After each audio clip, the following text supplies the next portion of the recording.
Hello friends, I am Vandana Khatri. Welcome to my channel. तो हम कर रहे थे chapter 1 financial statements of not for profit organisations.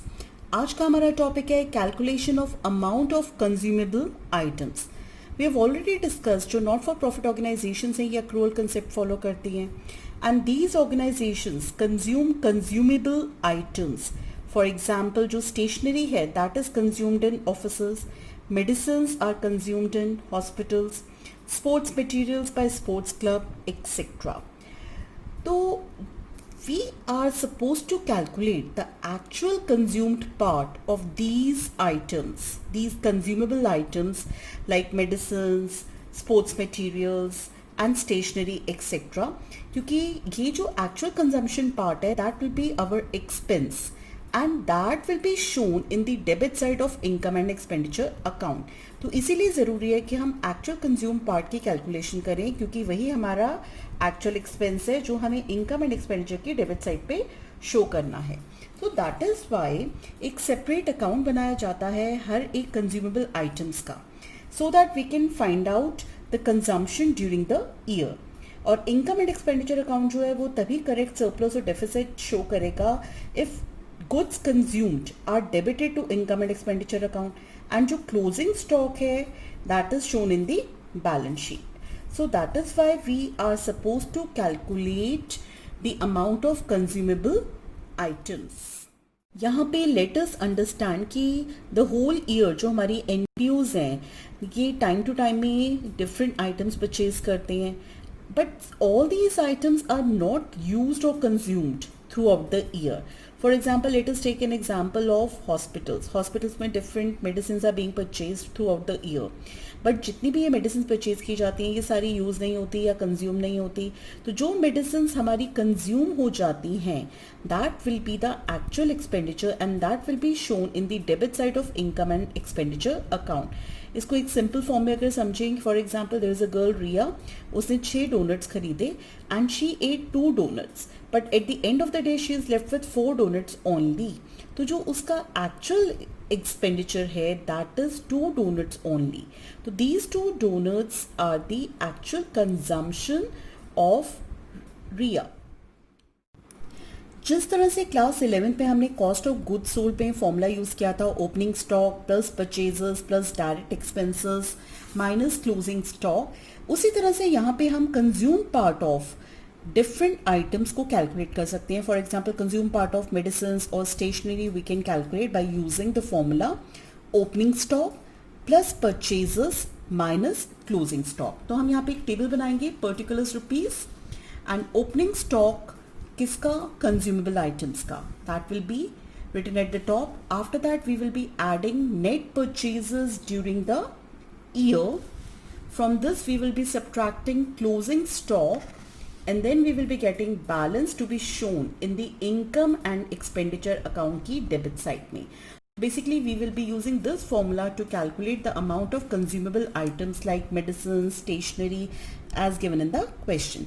तो हमने यहाँ पे फॉर्मूला यूज़ करा opening stock of consumable item जिसमें हमने net purchases during the year add किया and we are subtracting closing stock and the balance will be the amount that will be shown in the debit side of income and expenditure account.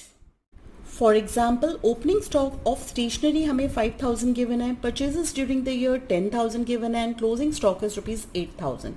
तो जो consumed part है हमारा stationery का that we can calculate by using the above formula. Consumed part of stationery can be calculated by using the formula as I have discussed above, that is opening stock plus purchases minus closing stock. तो यानी कि rupees 5,000 plus rupees 10,000 and minus rupees 8,000. We will be getting rupees 7,000 as the consumed part of the stationery. तो हमने simply formula use करा opening stock plus purchases minus closing stock and we get the consume part of stationery which is the actual consumption of stationery and it will be shown in the debit side of income and expenditure account. Opening stock को हम opening balance sheet में show करते हैं, तो जो हमारा 5000 आया that we will be showing in opening balance sheet and closing stock को हम क्लोजिंग बैलेंस शीट में शो करेंगे, that is 8000 will be shown in the closing balance sheet. And we must know कि जो परचेजेस होते हैं that is total purchases over year, cash purchases plus credit purchases. और अगर क्वेश्चन में हमें amount of credit purchases given नहीं है, इन दैट केस हम creditors for consumable goods account बनाएंगे so that we can find out credit purchases. और जो रिसीट्स होते हैं from sale of consumable items in case there are, they are called revenue receipts.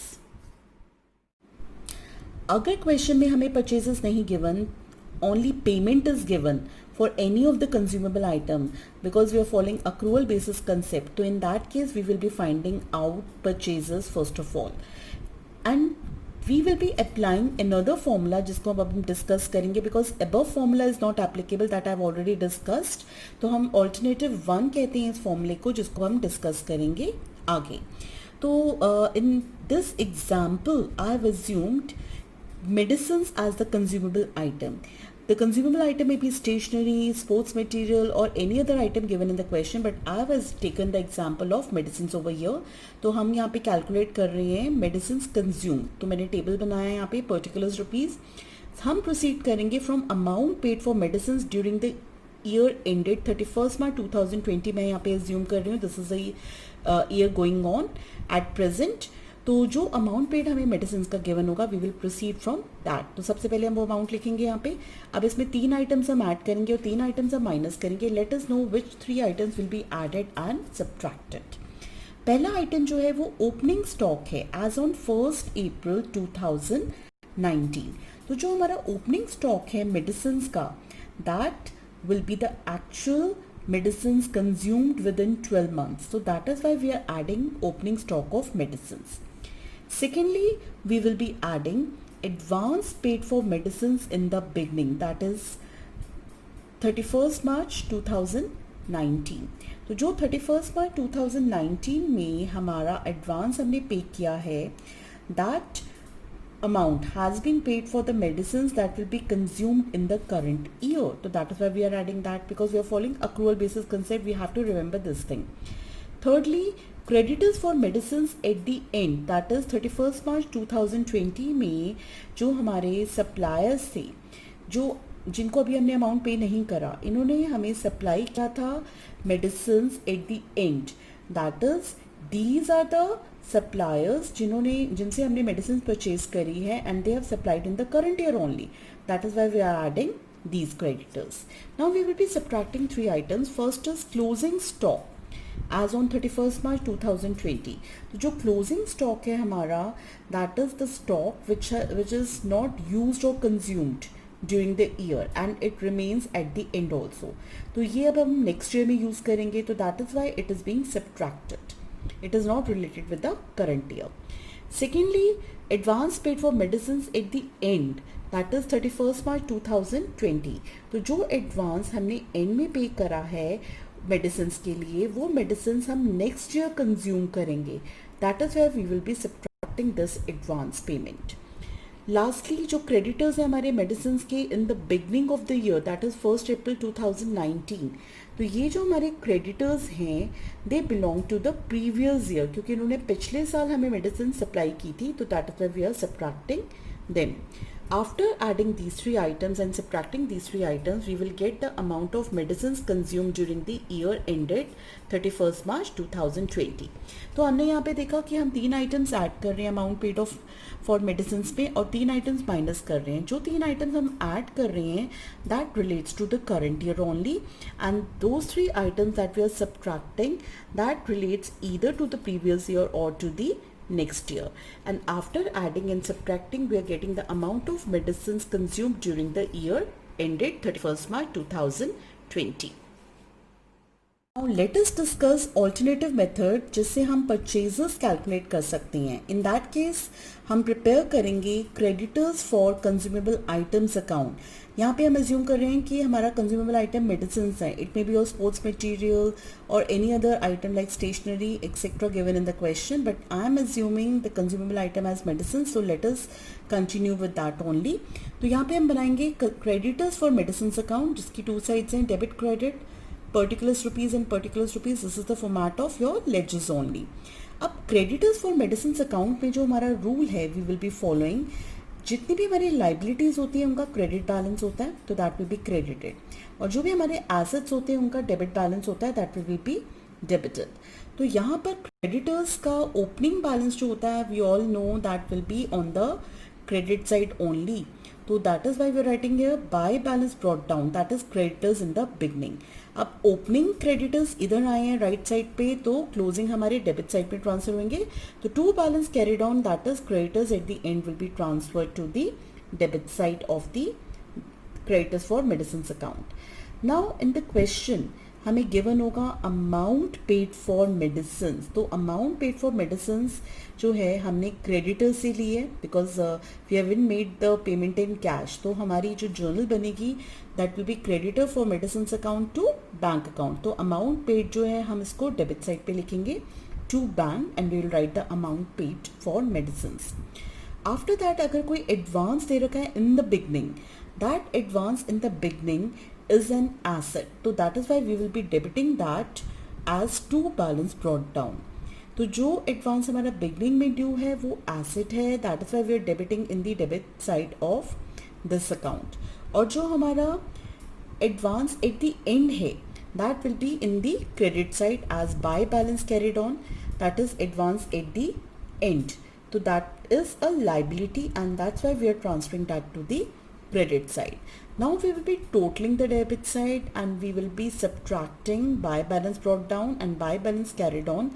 Then we will be getting a balancing figure. ये जो balancing figure है ये हमारी आएगी purchases and this is medicines purchased during the year. तो ये जो है हमारी purchases हमने calculate करी and these are your credit purchases जो हमने single entry में भी किया था. That same thing is being applied here also.